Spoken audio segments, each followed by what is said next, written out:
dar continuidade então à nossa escola dominical. Eu vou pedir ao irmão aqui do piano que me dê uma ajuda. Nós vamos continuar cantando dentro em pouco. Bom, deixa eu falar do projeto Castelo Forte. O nome do castelo, o nome, na verdade, do projeto tem tudo a ver com a música de Lutero, né, que nós acabamos de falar. Nós chegamos lá em dezembro de 2015 e ficamos até 2018. Nós vamos agora voltar ao campo e permaneceremos lá até 2021. Como os irmãos devem saber, eu sou pastor ordenado pela nossa Igreja Presbiteriana do Brasil, e sou missionário cedido à APMT para trabalhar nesse campo. Agência Presbiteriana de Missões Transculturais. Essa é a agência da nossa igreja. Um trabalho de parceria com a Selbstständige Evangelische Reformierte Kirche. Não se assustem com o nome, tá? Apesar de ser estranho, é literalmente Igreja Reformada Evangélica Independente. Já vou explicar por que basicamente todos esses termos, mas o nosso trabalho então é de parceria com essa igreja que fica na cidade de Heidelberg, no sudoeste da Alemanha. Eu tenho um desafio para vocês nessa manhã. O desafio é de nós cantarmos o hino Castelo Forte, só que em alemão, tá? Eu sei, por favor, não temam, tá? Eu sei que é difícil, sei que vocês vão aí estar nervosos, mas eu garanto que eu sou um bom professor de alemão e até o final do dia vocês vão cantar direitinho, tá? Vou pedir ajuda do nosso irmão aí para a gente cantar. É a mesma melodia, a mesma coisa, tá? Só com aquele detalhe que eu falei no começo, mas é basicamente a mesma coisa. Bom, eu só preciso explicar alguns detalhes aqui para você, que alemão já viu, né? É aquela, não é só 7-1 não, viu? Não é só 7-1 no futebol não, é na língua também.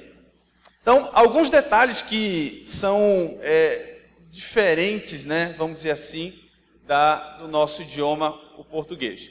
Deixa eu já adiantar um detalhe.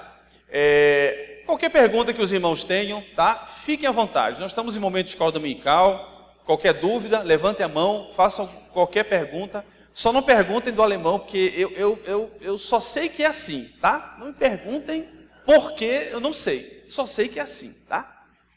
Então vamos lá. Mais conhecido como Ein Festburg, literalmente, né? Um firme castelo, uma firme cidadela fortificada, um firme refúgio. É essa a ideia dessa frase Ein Festburg. Então, é Ein, tá bom? Não é em. E com I no alemão é Ei. Okay? Então, não cante em, é Ein. Ein Festburg, it's unser. Quando termina com ER no final, é unser. Termina com A no final. Unser Gott. Vamos repetir? Ein Festburg ist unser Gott.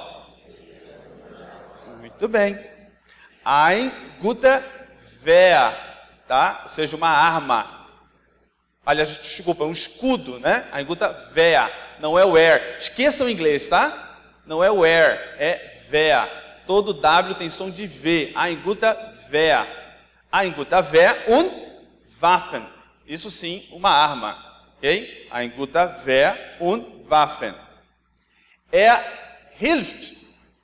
Todo H, o começo da palavra, é aspirado. Okay? Não é como no português. Hilft, ou seja, ele nos ajuda. Hilft uns frei aus aller Not. Já expliquei isso. Die, ou seja, não é die, é die. É como se tivesse só o i, tá? Então é die uns jetzt. Jetzt, não é jet, tá? Todo J tem som de I. É isso que eu não sei. Não me pergunte por quê, tá? É assim, tá? Ah, mas por quê? Não sei. É assim e acabou. Die uns jetzt hat betroffen, ou seja, que nos acometeu. Certo? Toda a emergência ou acontecimento ruim que nos acometeu. Der, certo? Der, tranquilo. E aí que começa o problema, né? Böse. O com o trema em cima é Ö. E não tem jeito, gente. Olha, eu tentei escapar, mas tem que fazer bico, tá? Não tem jeito, tá? Então não é Bose, é Böse. Eu quero ver o bico de vocês cantando, hein? Na hora de cantar eu quero ver o bico. é böse, tá? Der allböse Feind mit erst, jetzt, meint. Groß, Macht. Macht. CH não é Macht, tá? Macht.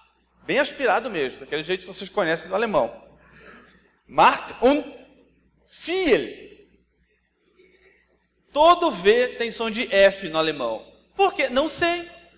Não é DVD, é DVD. Tá? DVD. Então, und viel. Viel List. Sei grausen. E aí, outro problema. U com trema em cima é Ü. Ok? Então é sei grausen, Rüstung. Tem que fazer bico. Rüstung.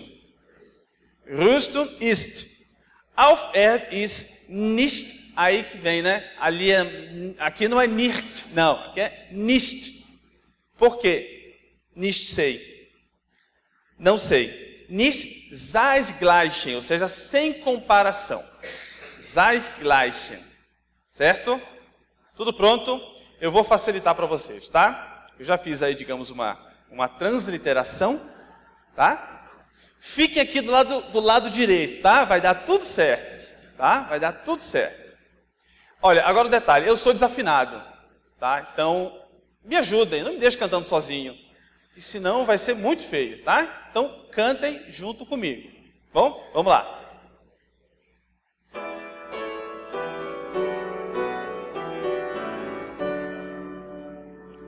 Ein fester Burg ist unser Gott, ein guter Wehr.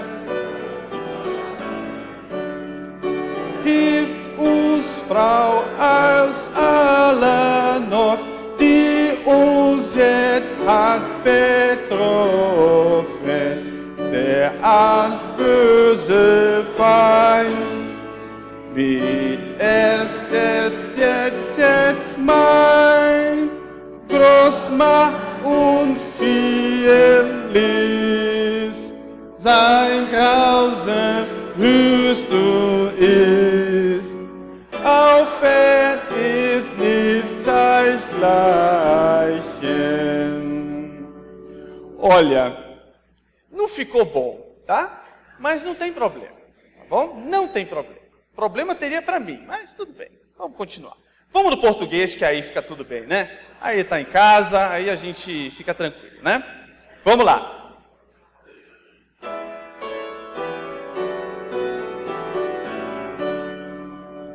Castelo forte é o nosso.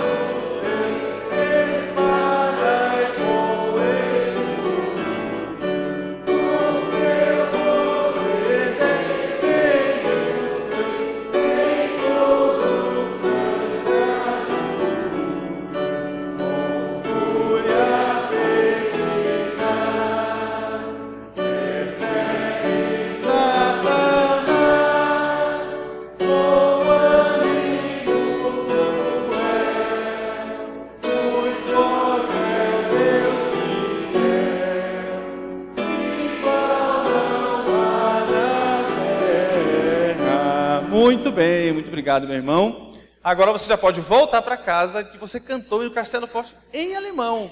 Pelo menos a primeira estrofe, né? Ok, obrigado, querido. Vamos lá, então. Localização. Deixa eu falar um pouquinho da cidade onde nós estamos, Heidelberg. Heidelberg é uma cidade situada no sudoeste da Alemanha. É a quinta maior cidade do estado de Baden-Württemberg, mais ou menos com 142 mil habitantes. Para ver então aqui no mapa, opa, não tem, deixa aqui embaixo, não, opa, apertei errado, aqui, isso, aqui então Heidelberg, aqui embaixo uma cidade muito famosa chamada Stuttgart, mais um pouquinho aqui em cima tem outra cidade com um aeroporto bem grande, chama Frankfurt, ali Berlim, Munique, aquilo que nós já conhecemos basicamente do mapa da Alemanha, então fica ali na região sudoeste, aqui é a fronteira com a França, aqui tem Luxemburgo, aqui tem a Bélgica e aqui a Holanda. Né? Então, mais ou menos para vocês se situarem onde que fica Heidelberg. Heidelberg é uma cidade muito conhecida, especialmente por causa do famosíssimo Catecismo de Heidelberg, né, composto por Zacarias Ursinos e esqueci o nome do pastor da igreja lá, Zacarias Ursinos e, enfim, daqui a pouco eu vou lembrar. Famosa cidade pelo seu catecismo, muito tradicional, muito turística, uma cidade que recebe milhões de visitantes todos os anos e muito famosa também por uma universidade, chamada Universidade de Heidelberg, que foi criada em 1386. É a universidade mais antiga da Alemanha e acho que a segunda ou terceira mais antiga de toda a Europa. Muito famosa pelos seus mais variados cursos, né? 30% da população da cidade de Heidelberg, na verdade, é só de estudantes. Pra vocês terem uma ideia da importância da cidade. Um pouquinho da minha família. Essa aí é a minha turminha. Aqui sou eu, dá para ver, né? Pastor Ciro. Do lado da minha esposa, Thalita. Vocês devem estar se perguntando, né? Como é que uma moça tão bonita casou com um rapaz tão feio? Isso se chama graça, tá? Graça você não pergunta, você só aceita e pronto. É assim, tá? Quando Deus te agraciar, só aceite, tá? Então é graça de Deus. A Thalita é filha de missionários também. O pai dela, na verdade, é alemão. A mãe é brasileira, mas cresceu numa comunidade alemã no sul do país. E eles já estão no Brasil há mais de 40 anos. Com frequência vão à Alemanha também. E isso foi uma das facilidades, né? O fato da Thalita ser cidadã alemã facilitou a nossa entrada e permanência no país. Então, essa é minha esposa, a Thalita. Lá em cima tem o Judá. O Judá agora tem 7 anos. O Judá nasceu em 2011, tem 7 anos agora. E é a razão pela qual nós não podemos vir em família para cá para o Brasil. Toda a família. Porque na Alemanha, quando a criança entra na escola, a partir dos 6 anos, ela não pode sair do colégio, a não ser que ela tenha uma autorização da diretoria para se ausentar. Então, para poder sair no período de aulas, você tem que ter uma autorização da diretoria. Não pode. Inclusive, algumas semanas atrás, teve um feriado na Alemanha bem famoso, o feriado de Pentecostes, e alguns pais queriam adiantar o feriado, né? Ou sair mais cedo, ou voltar depois. E aí, muitos foram pegos no aeroporto, pela polícia. A polícia lá e perguntava, cadê a autorização para essa criança estar fora do período de aula? E se você não tivesse autorizado, você pagava multa. Aliás, na Alemanha, quase tudo dá multa. Você não pode fazer quase nada que é multa. E tirar a criança da escola no período, né, de aulas, período letivo, dá até 1.000 euros de multa. Já pensou? Você pagar 4.500 reais só porque você foi passear com seu filho nas férias? É assim na Alemanha. Está vendo só como nós sofremos? Todo missionário sofre. Aqui no cantinho a Suzy. A Suzy agora tem 5 anos. É um doce de criança, mas é uma espoleta. A Suzy é ligada na 220. Embaixo tem a Eva, que é mais tranquila. A Eva é tranquila para tudo, agora tem 3 anos. E o meu pequeno heidelbergense, nascido lá na Alemanha, em julho do ano passado, o Levi. Então, essa é a turminha. Alguns já dizem que eu fui com a igreja completa, né? Já fui com a SAF, com a UCP, já cheguei lá com uma igreja pronta, né? Já praticamente para plantar uma igreja. Então, essa aí é a família Ferreira. Um pouquinho mais aí do nosso local, nós moramos nessa cidade aí chamada Gauangelor. Gauangelor é literalmente o buraco de pesca da família Gal. Tá? Então, Gal, Angel, por isso o anzol, né, do brasão da cidade, Lor, que é literalmente buraco. A gente brinca, né? Amor, que buraco é esse que a gente veio se meter, né? No meio da Alemanha, um baita do buraco. Então, é o buraco da família Gal, Gauangelor. A cidade tem 1000 anos. Aliás, 1001 anos. No ano passado ela completou 1000 anos. Você pode imaginar? É um vilarejozinho de 3.000 pessoas que está quase desde o período romano. Pra vocês terem uma ideia, né? Então, 1000 anos tem a cidade de Gauangelor. Agora tudo bem, né? Vocês vão concordar comigo que é bem melhor morar em Gauangelor do que morar em Milkenlor. Milkenlor é literalmente o buraco do mosquito. Então, quando eu passo por lá, eu sempre fico feliz de não morar em Milkenlor, né? Bem melhor do que, né, morar em Gauang é melhor do que München. Aqui é uma foto aí das festividades de Natal. Esse prédio mais escuro aqui na frente é a prefeitura da cidade. E aqui são todas as pessoas da cidade, né? As 3.000 pessoas cabem numa praça. Vocês terem uma ideia de como que é grande lá, né? Então, são todas as pessoas aí comemorando as festividades do final do ano, do Natal. Aqui é bem em frente à nossa casa, aí o Judá e a Suzy, essa foto é um pouco mais antiga. Nós chegamos bem no período do inverno, 2015, e aí a frente da nossa casa está basicamente do mesmo jeito, só mudou algumas coisinhas ali. E uma das minhas muitas atividades que é tirar neve da frente de casa no inverno. Todo dia de manhã, se nevou, você tem que ir lá para frente tirar neve. Porque se alguém passar pela sua calçada, escorregar e cair, você paga os custos de saúde daquela pessoa. Tá? Então, até 7 horas da manhã tem que estar lá raspando neve da frente de casa. Ok? Deixa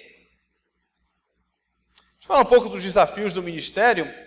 Eu creio que isso seja importante porque a maioria das pessoas, quando falam da obra missionária, sempre tem a noção de missões na África, sempre tem noção de missões na Ásia. E eu quero mudar um pouco dessa perspectiva de vocês. Eu creio que, de fato, nós precisamos investir, de fato, no ministério, na obra missionária nesses países, na África, na Ásia, países pobres, carentes. Mas é preciso que a gente mude também um pouco da nossa perspectiva e perceber por que a Europa também é um campo missionário. Ok? Jesus mesmo disse, né? Lá em Atos, capítulo 1, versículo 8, ele fala, né? Mas recebereis poder, descer sobre vós o Espírito Santo, e sereis minhas testemunhas, tanto em Jerusalém, como em toda a Judéia e Samaria, e até os confins da terra. Eu acho interessante as palavras de Jesus, porque ele fala de uma ideia de simultaneidade, né? Ou seja, enquanto o trabalho é feito aqui, é feito lá também. Então, algumas pessoas pensam, né? Não, nós temos que evangelizar os africanos, né? Os povos aí perdidos no meio da Guiné-Bissau. Verdade, verdade. Não, tem que mandar missionários para a China, lá no meio dos chineses, indianos, etc. Verdade, tem que mandar missionários para lá. Mas qual a dificuldade, então? Qual o problema de enviar missionários para a Europa? É isso que eu queria que a gente refletisse um pouco acerca do desafio do ministério no campo europeu. Vamos lá. O materialismo. A Alemanha desponta como um dos países mais ricos da Europa e com um alto nível de qualidade de vida. Ou seja, isso resulta em idolatria e um alto custo de vida. A realidade, irmãos, é que a Alemanha é um país riquíssimo. Tá? Isso ninguém tem a menor dúvida. É, na verdade, a maior economia da Europa, que carrega a chamada Comunidade Europeia. E você passa pela Alemanha, você não vê sinais de pobreza como é aqui no Brasil. Aliás, você tem empresas enormes, grandes, você tem mega multinacionais que nasceram naquele país.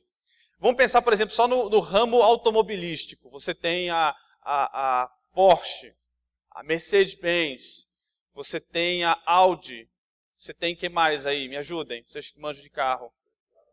BMW, exatamente. Né? Só pensando nessas empresas, só na automobilística, vocês já podem ver o quanto que a Alemanha produz. Né?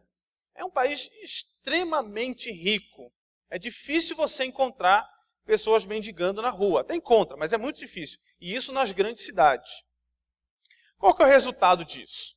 O resultado é que as pessoas vivem num alto padrão de vida, numa qualidade de vida muito, muito tranquila. Um alemão nascido no país, que estudou, fez faculdade, é muito difícil que ele vá fazer um trabalho, uma espécie de um trabalho braçal, trabalhar numa fábrica, apertando parafuso. Esse trabalho, na verdade, alguns inclusive dizem, né? Esse é trabalho para estrangeiro, trabalho para turco.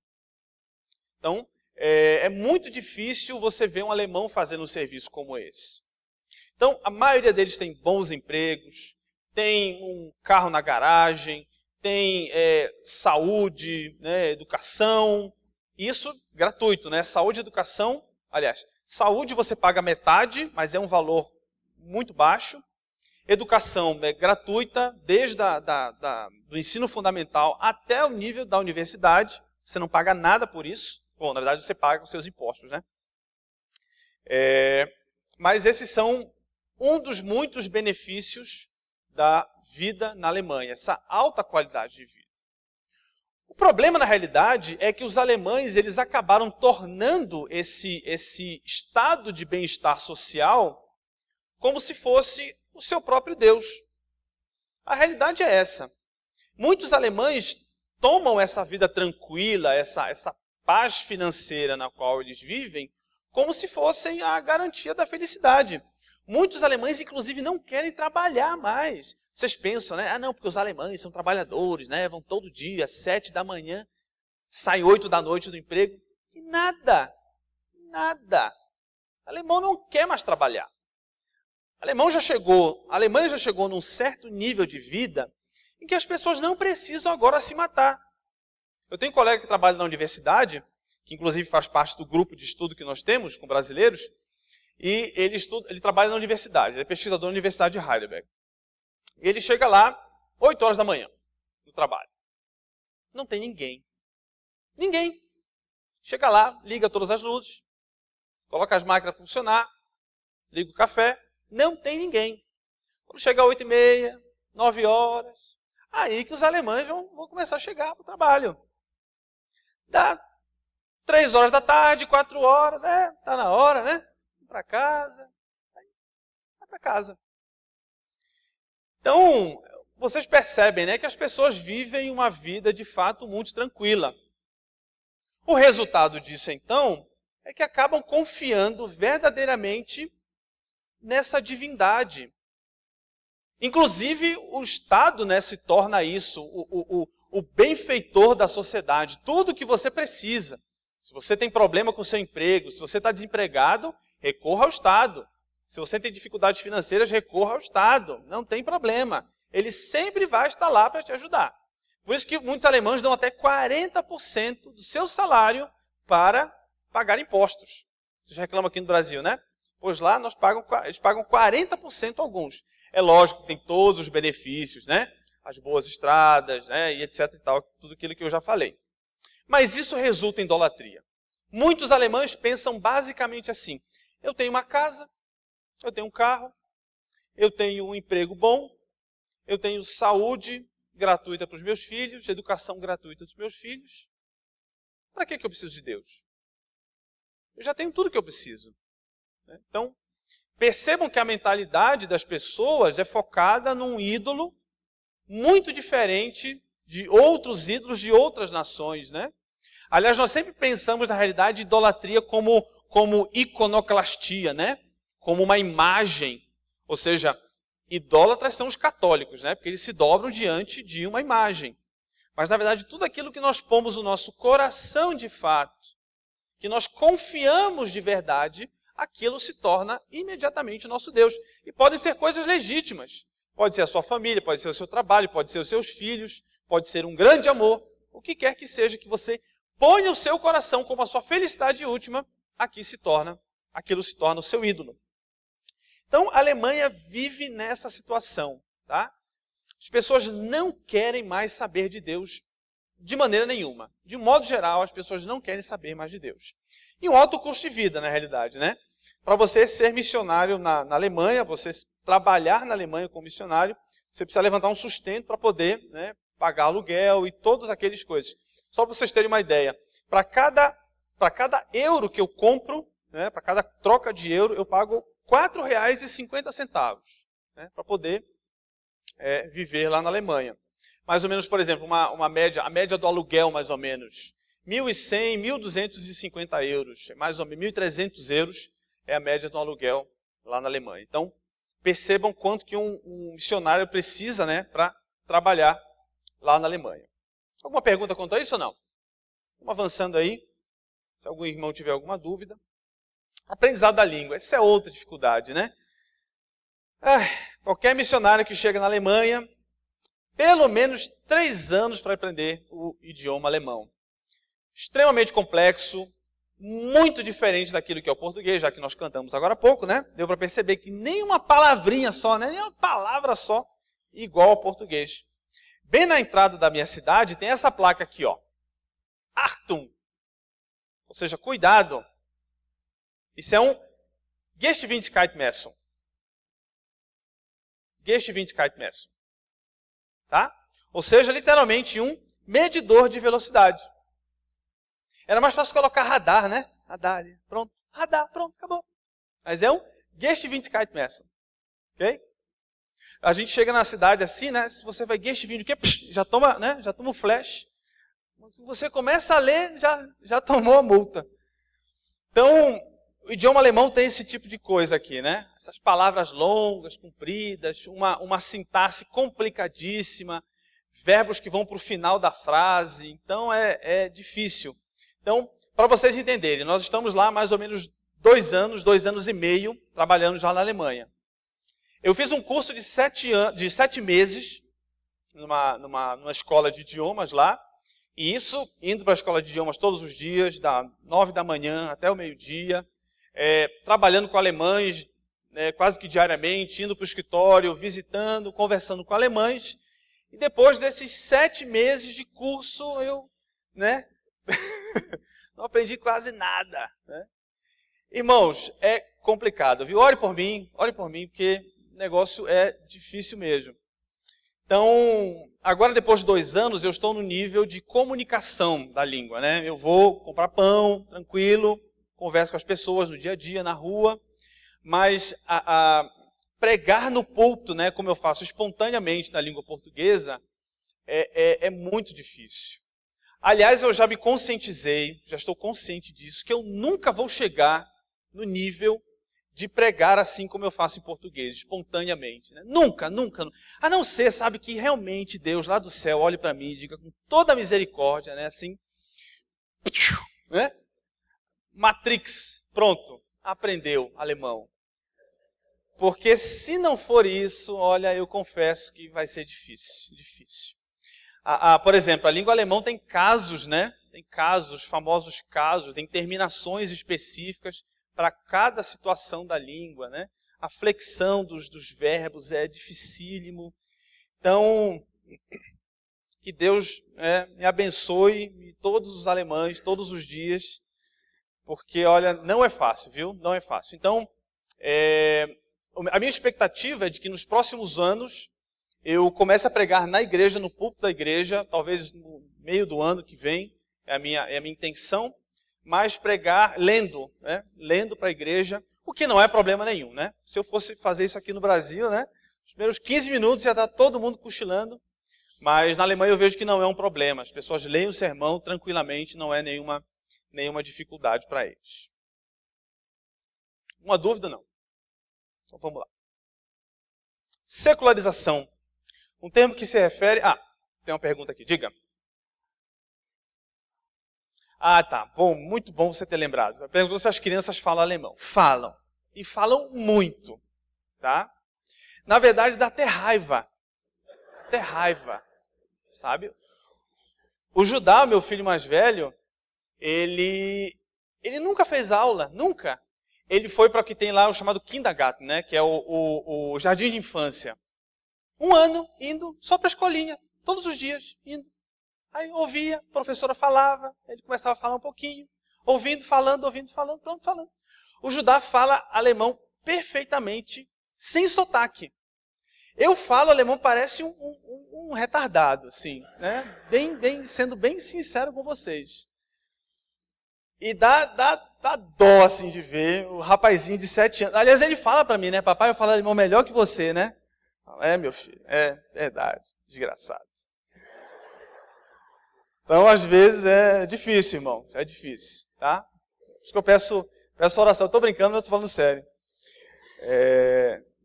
Deus tem que dar graça mesmo, porque não é fácil. Essa é uma das maiores dificuldades do campo, né? Se for um francês, né, o italiano, o espanhol, muitos missionários têm muita facilidade, né? Dentro de 1 ano, mais ou menos, estão pregando já no púlpito. Mas o alemão, olha, se o pessoal está se batendo com o inglês, né, sofre nas aulinhas de inglês, né? Olha, você tem esperança, querido, tá? Tem esperança, porque Deus vai te abençoar. Bom, obrigado, irmã, pela pergunta, foi uma lembrança muito boa. Bom, secularização. A secularização é um termo que se refere a um processo de descristianização da sociedade. Ou seja, A mentalidade que muitos alemães têm é que a fé se tornou um aspecto cultural, um aspecto cotidiano, um aspecto histórico da vida. Todos os elementos religiosos que permanecem na Alemanha, vocês pensam, né? Não, a reforma protestante foi na Alemanha. Ano passado nós tivemos as festividades aí, né, dos 500 anos da reforma. Foi uma lástima, foi terrível. Só para vocês terem uma ideia, a igreja, a Evangelische Kirche alemã, a igreja evangélica alemã, ela fez um culto em comunhão com a igreja católica. Né? Foram feitas as festividades dos 500 anos da reforma, foram feitas junto com a igreja católica. Aliás, inclusive, muitos alemães se perguntam, né? Tem uma revista muito famosa lá, Spiegel, que uma das capas dela foi por que duas igrejas? Né? Por que nós temos duas igrejas, a católica e a luterana? Vou explicar mais já sobre isso daqui para frente. Então, esse aspecto religioso para os alemães é um aspecto basicamente cultural, basicamente histórico. Os alemães pensam mais ou menos assim. O cristianismo passou por aqui. Nós tivemos um período de fé cristã na Europa. Tá? Foi bom, por um lado, formou nossa cultura tem valores cristãos inegáveis, mas foi muito ruim por outros lados. Né? Você pensa no tanto das guerras que houve, né? A Guerra dos 30 anos, a Guerra dos 80 anos com a França, a Noite de São Bartolomeu, por exemplo, na França, onde milhares de protestantes foram mortos nas ruas de Paris, né? Tudo isso foi um trauma para os europeus. Então, a ideia na mente de um europeu, de um alemão, é de que o evangelho passou por ali, a fé cristã passou por ali. É por isso que a mentalidade, então, é chamada de pós-cristianismo. Tá? É uma sociedade pós-cristã. Então, tudo aquilo que é religioso faz parte da cultura, da história. Não tem mais esse elemento sagrado, né? Não tem mais esse elemento sacro. Tudo faz parte da cultura. Deixa eu dar um exemplo para vocês de uma história muito conhecida entre os missionários da base Europa. Uma vez um dos missionários, o reverendo Carlos Del Pino, que trabalha na Espanha, ele estava num shopping center e no período de Natal. E aí shopping é aquilo, né, no período de Natal, tudo decorado e tal, muito bonito, árvores de Natal, Papai Noel, renas, etc., anõezinhos andando. E aí estava cantando músicas de Natal, né? Obviamente, né? Músicas de Natal ali falando do nascimento de Jesus. Aí ele sentou do lado de duas senhoras que estavam conversando e ele não deixou de ouvir a conversa que elas estavam, né, tendo entre elas. Aí uma delas olhou para a outra e falou assim, mas será que até no Natal a gente tem que ficar ouvindo falar de Jesus nas músicas? Vocês verem a ideia, né? Esse aspecto religioso do Natal não existe. É uma festa cultural. Vocês sabem do que eu estou falando, né? No Brasil também, às vezes, é muito parecido, né? A Páscoa é do coelhinho da Páscoa, dos ovos de chocolate, né? Não tem mais nada a ver com o nascimento de Cristo e sua obra aqui na Terra, nada. Né? Então, esse aspecto cultural é muito forte entre os europeus. Na verdade, foi não só um processo histórico, como um processo filosófico. Há um famoso filósofo alemão chamado Friedrich Nietzsche, que ele escreveu um livro chamado A Gaia Ciência. E ele falou nesse livro que a fé cristã que existe na cultura europeia precisava ser morta. O homem precisa se libertar dessas amarras da instituição religiosa. Então é por isso que ele declarou a morte de Deus. Deus precisa ser morto para as pessoas. Então vocês entendem que não é um ateísmo. Não é que as pessoas não creem em Deus. Elas creem. Mas é que Deus já esteve ali, mas agora está morto. E agora para o alemão, ele precisa confiar em si mesmo, na sua própria razão. Por isso que o Nietzsche ele fala no seu livro do Übermensch, ou seja, do super-homem, aquele que transcende essa ideia da religiosidade e vive numa independência, né? Vive numa liberdade humana, da razão, enfim, etc. e tal. Então essa é a ideia. Qualquer missionário que vá para a Europa e não entenda esse aspecto, tá, não vai conseguir entender qual é o real problema dentro dos europeus. Tá? Esse aspecto da secularização, ou seja, da transformação cultural dos aspectos religiosos em aspectos culturais, é algo essencial na cultura europeia. Se vocês quiserem, pesquisem um famoso diretor, se eu não me engano, norueguês ou finlandês, chamado Ingmar Bergman. Ele fala muito sobre isso nos seus filmes, quando ele conta essa ideia, né, dessa fase de declínio da fé cristã até esse aspecto da liberdade do ser humano. Ele fala muito sobre isso nos filmes dele. Ingmar Bergman, anote aí para você não esquecer. Alguma pergunta ou não? Continuando. Liberalismo teológico. A Igreja Luterana Alemã é uma igreja estatal e prega um falso evangelho. Eu digo todas as vezes isso e as pessoas se assustam, né? Quando falam comigo sobre isso. Muita gente pergunta, pastor, tem igreja na Alemanha? Eu respondo, tem. Aliás, não é só uma não, tem duas. São duas igrejas estatais. São duas igrejas que são ligadas ao Estado. A Igreja Luterana e a Igreja Católica são igrejas estatais. O que eu quero dizer com isso?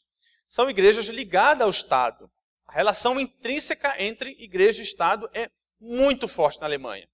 Assim como é na Suécia também, não sei se exatamente na Inglaterra, na Holanda, na Suíça também é da mesma forma, na Áustria.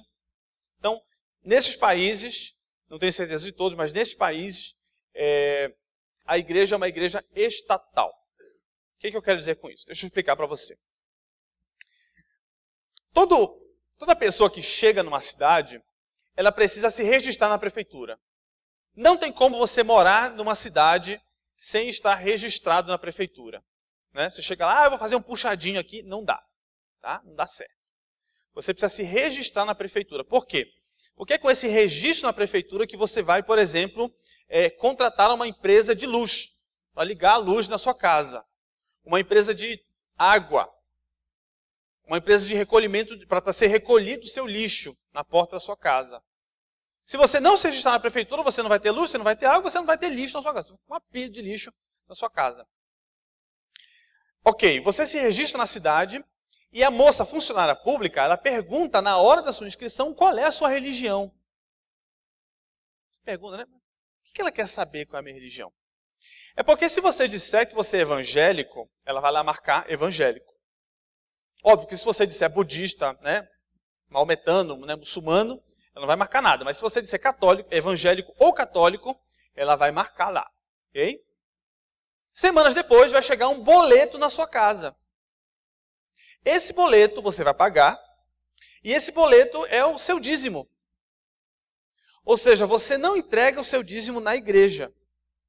Você paga um imposto para o Estado e o Estado reverte esse dinheiro para as igrejas luterana e católica, dependendo, é claro, da sua confissão, né? Daquilo que você diz que você é. Então, o pessoal até fica, nossa, interessante, né? Então, os pastores ficam felizes, né? Em vez de deixar o dízimo na igreja. Só que tem um detalhe. Tudo aquilo que o Estado põe a mão, né? Ele quer saber, né? O que está acontecendo ali.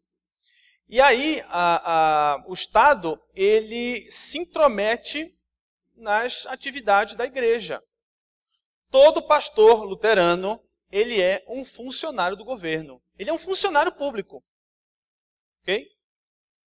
E assim, se você é um funcionário público, você não precisa ser crente. Para quê esse negócio de crente? Para quê? Não precisa.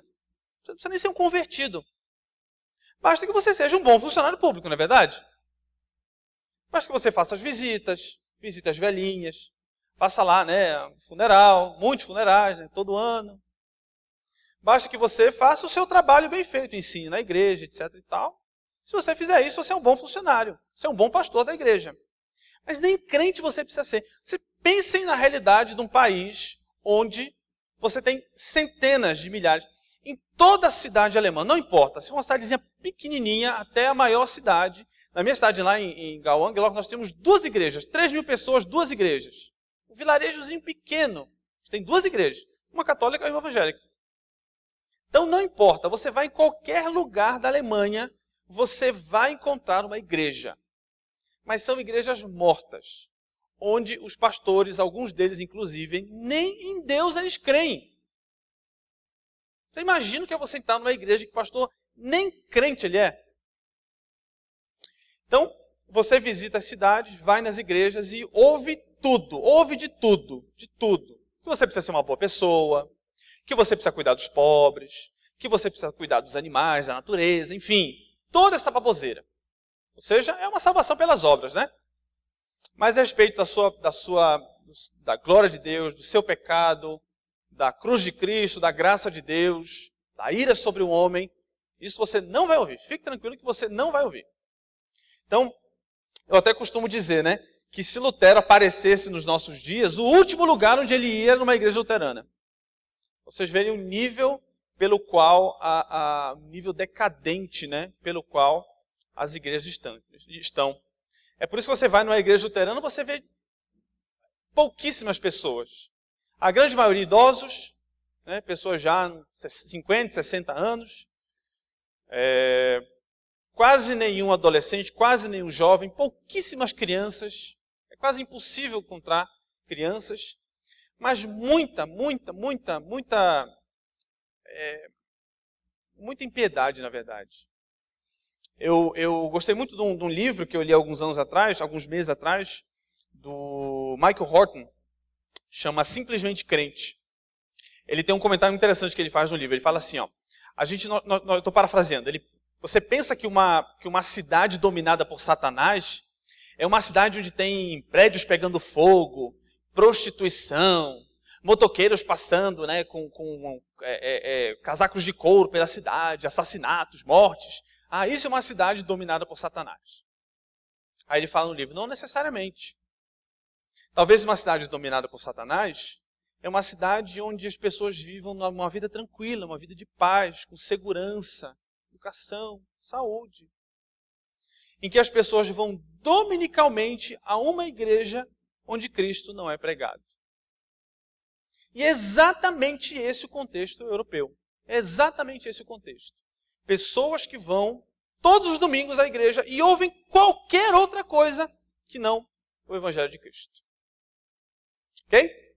Então, só para vocês entenderem o contexto europeu. O islamismo, então, a religião que mais cresce na Europa, sem dúvida nenhuma. Vide aí, né, as notícias de 2015, com a chegada dos refugiados. Os refugiados chegam lá com 3 esposas e 12 crianças. Aí ele registra 2 daquelas esposas dele como se fossem criança, né, como se fosse filho, e aí entram com aquele monte de filho dentro da Europa. São sustentados pelo Estado, né, vivem, né, sustentados pelo Estado. Toda criança na Alemanha recebe o chamado Kindergeld, que é literalmente o dinheiro da criança. Esse valor não importa, não é uma ajuda, não é um benefício do Estado. Toda criança, não importa, se for da família mais pobre, a família mais rica, recebe o Kindergeld. Então, muitos refugiados chegam lá com 12 filhos. E aí, todas as crianças recebem lá o seu Kindergeld. E muitos muçulmanos, inclusive, nem trabalhar precisam. Só vivendo às custas do Estado, que é riquíssimo, né? Tem dinheiro para dar e vender. Então, a religião muçulmana, não é à toa que todos os refugiados que vieram não quiseram ir para Portugal, não quiseram ir para a Espanha, ficar na Itália. Não, eles querem ir para a Alemanha, para a França, onde tem benefícios sociais, né? O islamismo cresce aceleradamente e é um dos maiores desafios que nós temos, né?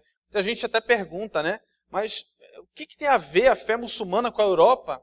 É isso, tem tudo a ver, tudo a ver. A grande estratégia atual é a ida de muçulmanos para a Europa, para invadir a Europa. Vide o que acontece agora, inclusive na Inglaterra, né? O prefeito da cidade de Londres é um muçulmano.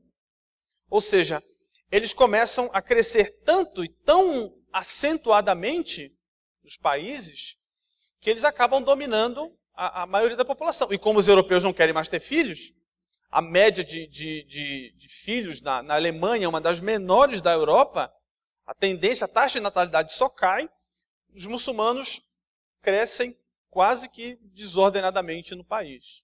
E aí, em poucos anos, você tem uma reversão da taxa, né? A grande maioria da população ativa e que vota agora é de muçulmanos, né? Então, pra vocês terem uma ideia da situação. Perguntas ou não? Sem perguntas. Vamos lá. Bom, deixa eu falar um pouco então do nosso ministério lá na Alemanha. Nós trabalhamos então com essa igreja, a Selbstständige Evangelische Reformierte Kirche, ou seja, é uma igreja independente, uma igreja que não é ligada ao Estado. Por isso então independente, ela não é ligada, ela é uma igreja livre, uma igreja frei, não é ligada ao Estado. Ou seja, nós não recebemos nenhum benefício do Estado. Então, a ZEC é uma igreja evangélica e uma igreja de caráter reformado. Aqui é uma foto lá de um dos dias de culto, né? O pastor da igreja é um pastor alemão. Eu sempre falo, né? Um pastor alemão, porque, né? É um pastor alemão, né? É um pastor alemão, mas ele não morde, bonzinho. Ele é missionário, na verdade, ele é nascido na Alemanha, tá? Mas foi enviado por uma igreja americana para trabalhar na Alemanha. E o pastor Sebastian, um cara muito fera, muito jóia, nós temos um excelente relacionamento, gosto muito dele. E nós temos trabalhado então com a ZEC, com esses irmãos, igreja de grande maioria alemão. Acho que só de família estrangeira só tem eu, né? Eu sou estrangeiro, e um rapaz que veio da Espanha. Basicamente, todos os outros são alemães. A igreja tem mais ou menos 30 pessoas, por volta de 21 membros, já foi plantada há uns 5 anos. Então, para vocês verem como o crescimento da igreja é lento, né? O pessoal, às vezes, manda missionário, uma semana depois quer saber, né? Quantos foram batizados, né? Na Europa, o trabalho é lento, né? Para vocês terem uma ideia, um pastor que é alemão, nascido lá, fala o alemão, conhece a cultura, né? É um excelente expositor, tem uma igreja, há 5 anos já tem uma igreja com 20 pessoas, 20 membros, né? Vocês veem o progresso do crescimento da igreja como é lento no continente europeu. Por isso que alguns falam, né? Quando você vai como missionário para a Europa, é um trabalho da sua vida. Você vai para viver lá, para nunca mais você voltar. Nós trabalhamos então, nós trabalhávamos, na verdade, com crianças. Aqui a Thalita contando história, na verdade eu estava cantando com as crianças, eu contava a história e ela me traduzia.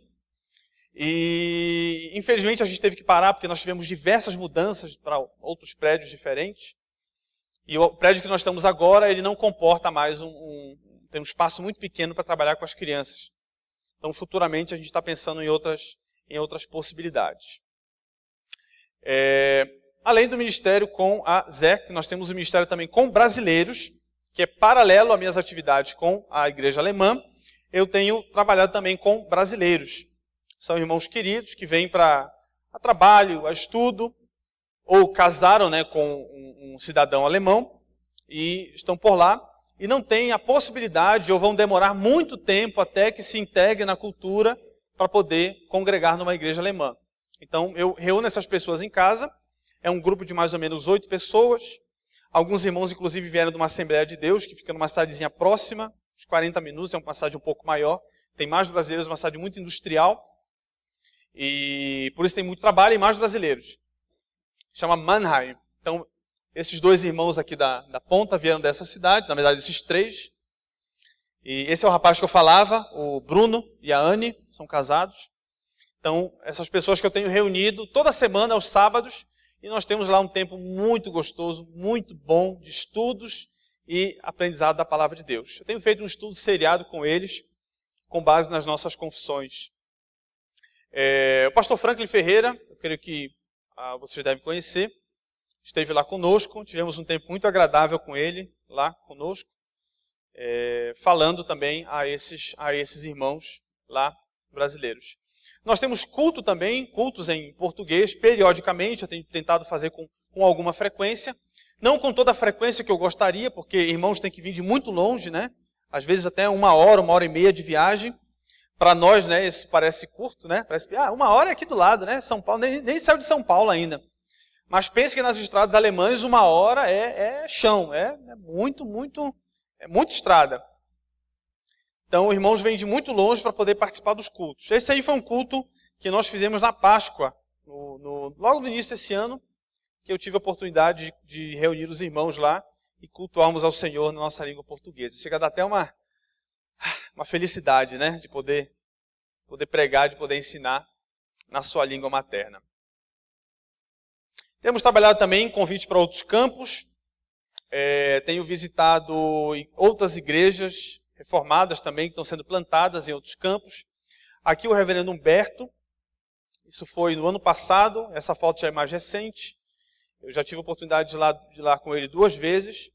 E tem sido muito bom poder acompanhar o ministério desses irmãos, saber como tem sido o crescimento da igreja em outros países. Eu fiz 2 palestras já, uma sobre o período da reforma, outra sobre o batismo nas confissões de fé. Então tem sido muito bom. Em maio do ano que vem, eu vou visitar também Portugal e alguns irmãos na Espanha também trabalho, visitando esses irmãos para formar novos grupos, né? Novas lideranças na igreja, vão ter curso de formação de líderes. Então, esse também tem sido as minhas atividades, viajar quando é possível, visitando outras igrejas em outros países. Nossos planos para o futuro: iniciar ensino bíblico em alemão, seja especificamente no púlpito da igreja, na ZERC, posteriormente no púlpito, antes nos pequenos grupos, posteriormente no púlpito da igreja. Outros grupos de estudo com brasileiros em cidades vizinhas. Stuttgart, por exemplo, uma cidade relativamente próxima, 1 hora de viagem mais ou menos, onde nós também temos contatos com alguns brasileiros, começar com novos irmãos lá, e iniciar os nossos cultos em português todos os domingos. Vai ser um plano, um sonho que eu tenho já há algum tempo, é poder congregar com os irmãos que não falam alemão em língua portuguesa, a nossa língua materna. Bom, mais uma vez a nossa foto. Aqui são alguns dos nossos contatos.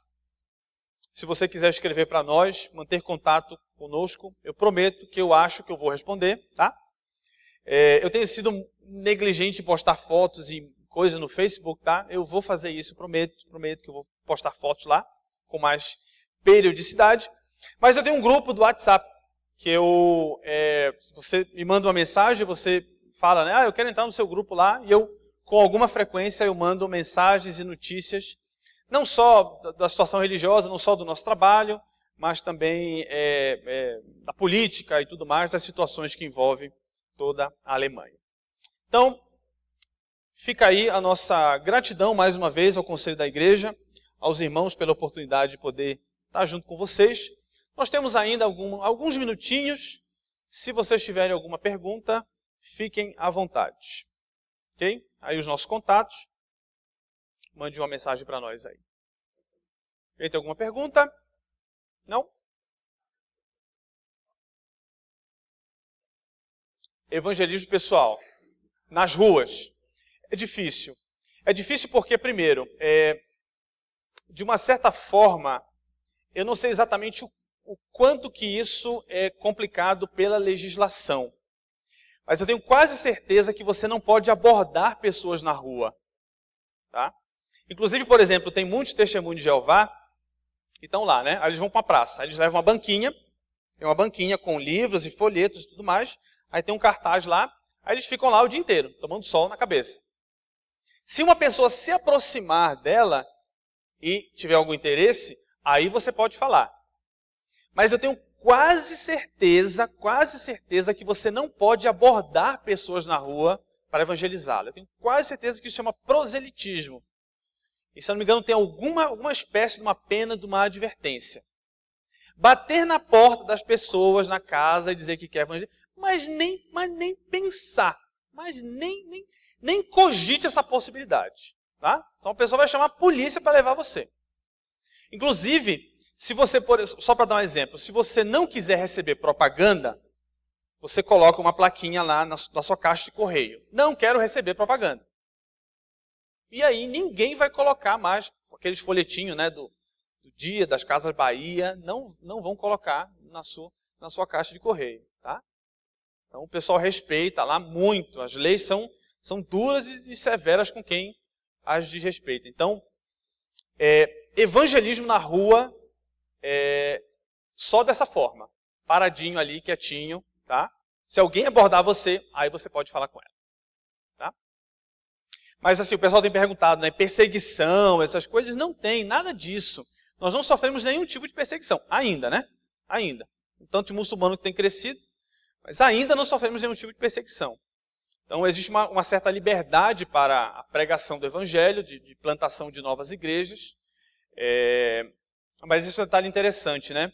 As igrejas que não são as igrejas oficiais do Estado, elas são uma espécie de...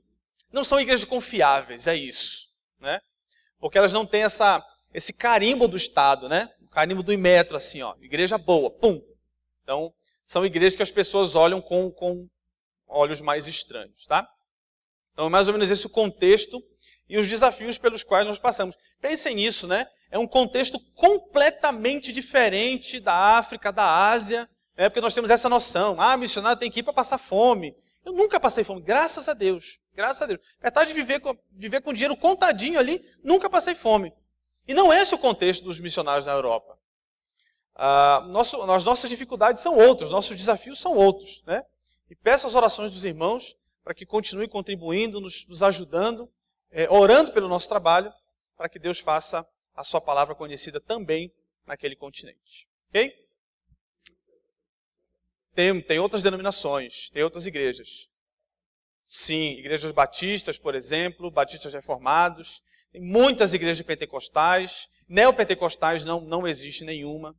Tem uma igreja presbiteriana, em toda a Alemanha. Uma igreja presbiteriana que fica no norte, em Berlim.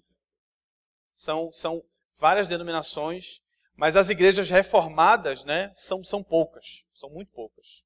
Tá? Se não há mais dúvidas, passo a palavra para o reverendo Gabriel, mais uma vez com muita gratidão no coração. Deus abençoe. Agradecer ao reverendo Ciro que veio aí, explicou um pouquinho do trabalho dele, também pela pregação, pelo culto, muito bom, graças a Deus. Meus irmãos, nós iremos fazer uma oração, iremos encerrar e estaremos liberados, voltamos aqui no culto da noite. Vamos orar rapidamente pelo Ciro e pelo nosso domingo. Senhor nosso Deus, nosso Pai, nós queremos agradecer a Ti por tudo que o Senhor tem feito por nós e, em especial, neste momento, colocar diante do Senhor a vida, Pai, do reverendo Ciro, sua família, todo o trabalho que tem sido feito naquele continente. Sabemos que os desafios são muitos, diferentes do que nós estamos acostumados, diferentes dos do Brasil, mas são desafios que devem ser vencidos e somente podem ser vencidos com a Tua ajuda, Pai. Pedimos que o Senhor o abençoe, agracie, tenha misericórdia dele e ajuda-nos, Pai, como igreja aqui do Brasil, a igreja que envia, que nós possamos também auxiliá-lo em tudo que for possível, tanto financeiramente, quanto em orações, quanto em qualquer tipo de ajuda que nós possamos prestar. Ajuda-nos nisso, dá-nos a sua graça, pedimos também, continua conosco neste domingo, nos ajudando a glorificar ao Senhor, Pai, não somente na tarde, mas também à noite, que nós possamos vir à Tua casa, à igreja, para que nós ouçamos mais da Tua palavra e continuemos glorificando a Ti. Tudo isso pedimos e agradecemos em nome de Jesus. Amém.